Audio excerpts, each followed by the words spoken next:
तो हम लोग चित्रगुप्त महाराज और कायस्थों के ओरिजिन्स के बारे में डिस्कशन कर रहे थे। पिछले वीक भी हमने इसके बारे में बहुत कुछ डिस्कस किया था।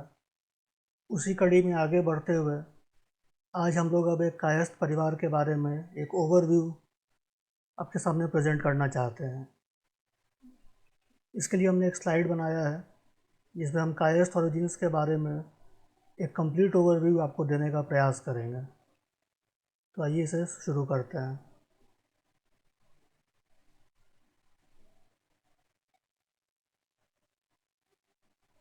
तो जैसा कि सभी जानते हैं कि कायस्थ लोगों को राइटिंग कास्ट कहा जाता है, क्योंकि ऐतिहासिक तौर पर राजाओं के साथ एडमिनिस्ट्रेटर, मिनिस्टर या रिकॉर्ड कीपर के तौर पर कायस्थ लोग काम करते आए हैं।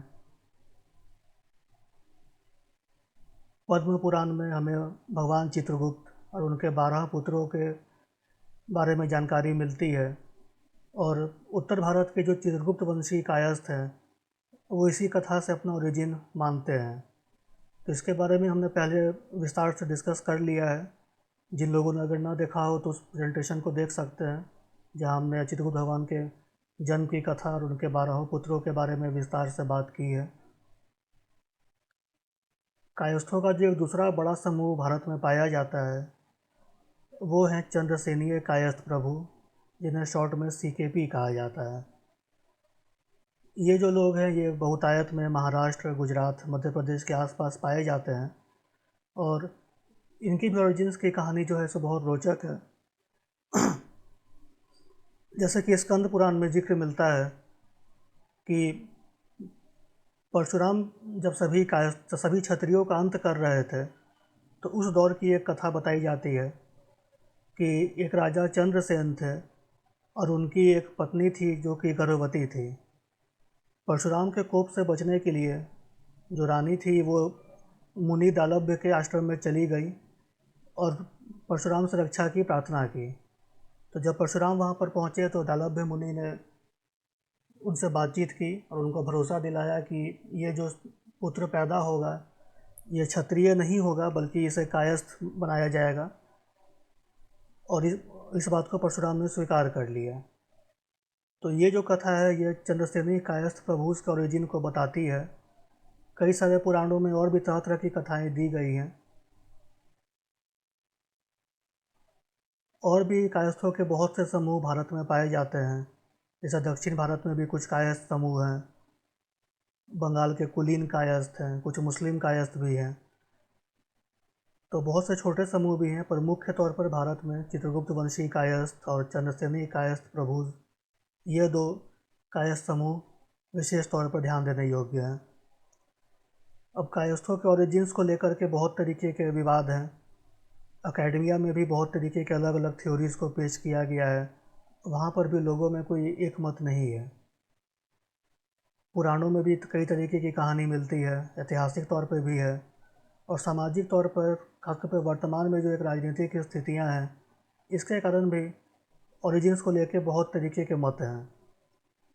तो हम हालांकि किसी भी विवाद से में नहीं पढ़ना चाहेंगे, और बाकी आपको बस हम एक जानकारी देने का प्रयास कर रहे हैं कि कायस्थों का इतिहास कितना गौरवशाली है। ये हम सभी को ये अच्छी तरह से जानना चाहिए। तो सबसे पहले बात करते हैं कायस्थों से संबंधित कुछ प्राचीन इंस्क्रिप्शंस की।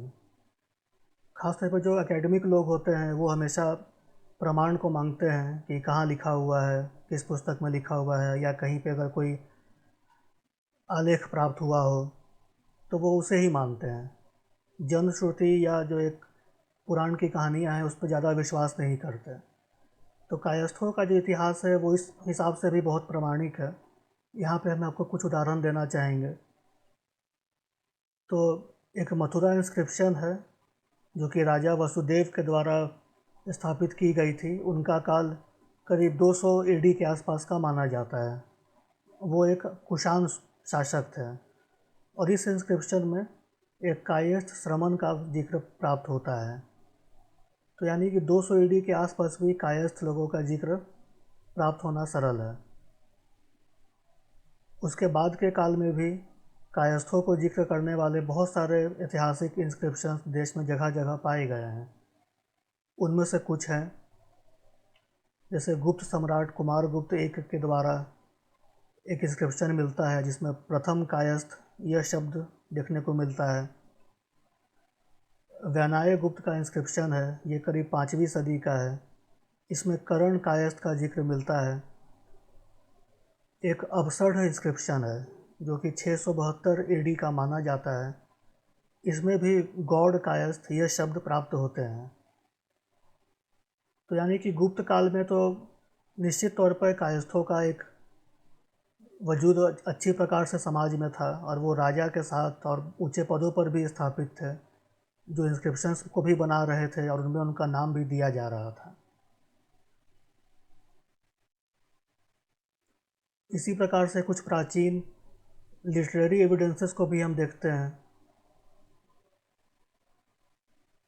तो पहला उदाहरण जो मैं आपके सामने प्रस्तुत करना चाहूँगा वो एक मशहूर संस्कृत नाटक है मृच्छकटिका,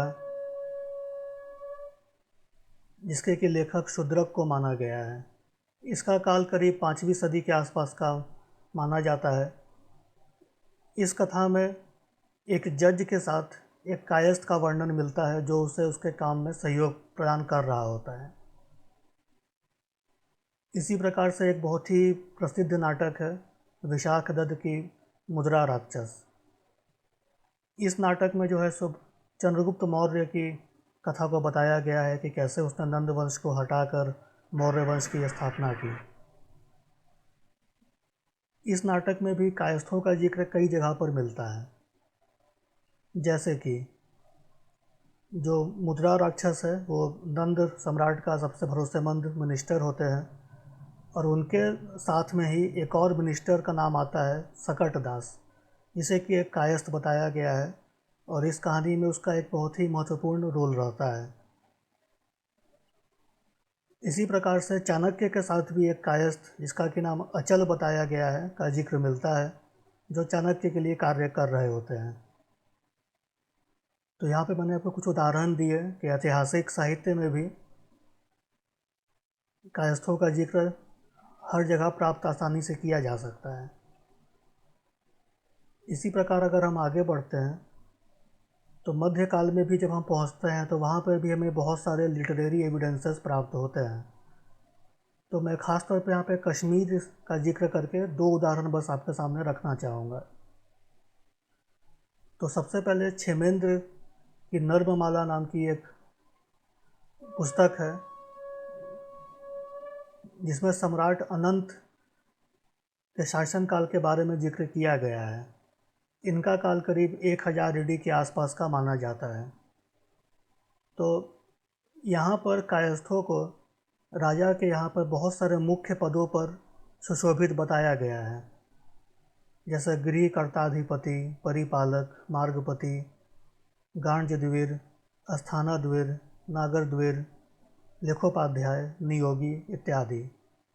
तो ये सभी जो पद थे इस पर कायस्थ लोग होते थे और इसका बहुत ही स्पष्ट वर्णन आपको यहाँ पे मिलेगा। इसी प्रकार से एक बहुत ही पॉपुलर पुस्तक है राजतरंगिनी कल्हन की, और एक और लेखक हुए हैं बिल्हन, उनकी पुस्तक है विक्रमांक देवचरित, जिसमें राजा विक्रमादित्य की कथा बताई गई है। इन सब पुस्तकों में भी कायस्थों का जिक्र मिल जाता है। एक बहुत ही ध्यान देने योग्य जानकारी जो हमें इन पुस्तकों से मिलती है कि करकोट वंश के जो सबसे प्रतापी राजा हुए ललितादित्य मुक्तपीड़, उनके पिता का नाम दुर्लभ वर्धन बताया जाता है और ऐसा जिक्र मिलता है कि वो भी एक कायस्थ थे जो कि अश्वघास कायस्थ के पद पर सुशोभित थे।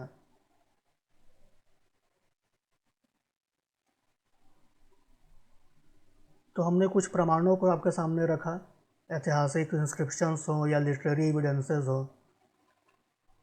फिर भी एक ये सवाल हमेशा उठता ही रहता है कि आखिर कायस्थों का वर्ण आश्रम में स्थान कहाँ पर है। क्या कायस्थ ब्राह्मण हैं कि क्षत्रिय हैं कि वैश्य हैं कि शूद्र हैं कि या इनमें से कुछ के मिक्सचर हैं या कुछ और ही हैं। तो ये हमेशा से एक विवाद का विषय रहा है। कई तरह के मत इस पर दिए गए हैं। इस पर पक्के तौर पे तो कोई भी कुछ नहीं कह सकता, अलग अलग समय पर अलग अलग मत को रखा गया है। फिर भी यहाँ पे मैं एक दो बिंदु आपके साथ साझा करना चाहूँगा। चित्ररेखा गुप्ता एक स्कॉलर हैं। उन्होंने एक व्यू दिया कि जब बौद्ध काल जब हुआ और जब एक समय में भारत पर बौद्ध लोगों का आधिपत्य था, उस समय में उन्होंने शिक्षा को बहुत बढ़ाया ताकि एक नन ब्राह्मण कास्ट का उदय हो सके, जो कि ख़ास तौर पर राइटिंग में बहुत एक्सपर्ट हो। तो ऐसा भी हम अनुमान लगा सकते हैं या सोच सकते हैं कि क्या इसी वजह से धीरे धीरे करके कायस्थ समाज की उत्पत्ति हुई। तो ये एक व्यू हो सकता है जिस पे कि आप डिस्कशन कर सकते हैं और रिसर्च किया जा सकता है। दूसरा जो एक बहुत प्रमुख सोर्स है वो है ब्राह्मणिकल लिटरेचर। ब्राह्मणों के द्वारा जो लिखे हुए जितने भी पुस्तक हैं, पुराण हो या उस काल के जो अन्य पुस्तक हो, अधिकतर हमें साक्ष्य के तौर पे वही प्राप्त होते हैं, क्योंकि उस समय सबसे जो ऊंचा स्थान था वो ब्राह्मणों का ही था और लिखने वगैरह का काम भी, रिकॉर्ड करने का काम भी उनके हाथों में ही था। तो ये भी हमें देखना चाहिए कि उनके पुस्तकों में कायस्थ को क्या बताया गया है। तो मध्यकाल में जब हम उनके पुस्तकों का अध्ययन करते हैं तो हमें वहाँ भी कई तरीके के अलग अलग व्यू देखने को मिलते हैं। एक बात तो वो हर जगह कहते हैं कि कायस्थ एक अलग वर्ण है, चारों वर्ण से अलग हैं, और उनका जो काम है वो सेकुलर डॉक्यूमेंट्स को रिकॉर्ड रखने के लिए है। यानी जो ब्राह्मण है वो धार्मिक जो लेख हैं वो लिखेंगे, और जो आधिकारिक लेख हैं, सामाजिक लेख हैं, वो कायस्थ लिखेंगे। इस प्रकार का वर्णन कई जगह पे मिलता है। लेकिन उनकी उत्पत्ति के बारे में जब सवाल उठता है कि कायस्थों का स्थान वर्ण में कहाँ पर होगा या उनकी उत्पत्ति कैसे हुई, तो कोई भी स्पष्ट उत्तर हमें नहीं मिलता है। अलग अलग पुराणों में भी अलग अलग वर्णन मिल जाते हैं। कई जगह पर कायस्थों को क्षत्रिय बताया गया है, जबकि कई जगह पर उन्होंने कायस्थों को ब्राह्मण और शूद्र का मिक्सचर भी बताया है। और कई लोग इस पर विवाद करते हैं। उनका मानना है कि ब्राह्मण क्योंकि कायस्थ के साथ कंपटीशन में थे और वो अपनी सुपीरियोरिटी भी दर्शाना चाहते थे, इसलिए उन्होंने ऐसी बातें भी कही कि कायस्थ शूद्र हैं।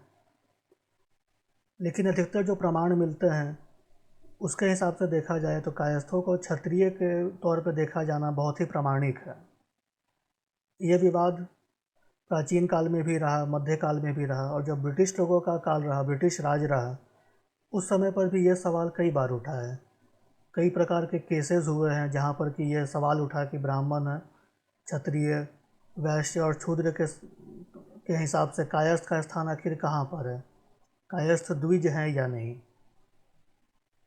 तो ब्रिटिश काल में तो ऐसे बहुत सारे केसेस हुए थे। कुछ केसेस में जो है सो कायस्थों को द्विज माना गया है। वही कुछ केसेस ऐसे भी रहे जहाँ पे कि कायस्थ को शूद्र बता दिया गया। फिर भी जो आखिरी इस तरीके का एक महत्वपूर्ण केस था 1926 में हुआ था, जहाँ पे सभी प्रमाणों को देखा गया, चाहे वो ऐतिहासिक हो, सामाजिक हो, वेद पुराण हो, सभी पक्षों ने अपनी बात को रखी थी। वहाँ पे ब्रिटिश राज के कोर्ट्स ने ये स्वीकारा कि कायस्थों का जो स्टेटस है वो क्षत्रिय है, कायस्थ द्विज हैं और उन्हें भी जनेऊ धारण करने की, गायत्री या की पूजा अर्चना करने की पूरी अनुमति प्राप्त है। 1931 में ब्रिटिश राज के दौरान एक आखिरी जब सेंसस हुआ था तो उसमें भी कायस्थों को द्विज ही माना गया है। आज़ादी के बाद भी हम देखते हैं तो कायस्थों को अर्बन ओरिएंटेड, अपर कास्ट या वेल एजुकेटेड, इन टर्म से ही डिनोट किया जाता है। अब आज के समय में तो वर्णाश्रम की कोई बात होती नहीं है। आज के समय में बात है जनरल्स की और रिजर्वेशंस की। तो जैसा कि हम आज की व्यवस्था को भी देखें अगर, तो कायस्थों को फॉरवर्ड कास्ट माना गया है, और सरकार जो बहुत प्रकार के रिजर्वेशन या सुविधाएं SC ST OBCs को देती है वो कायस्थों को कहीं पर भी प्राप्त नहीं होती हैं। तो यानी कि सरकार भी मानती है इस बात को, समाज भी मानता है कि कायस्थ जो हैं वो क्षत्रिय हैं या द्विज हैं।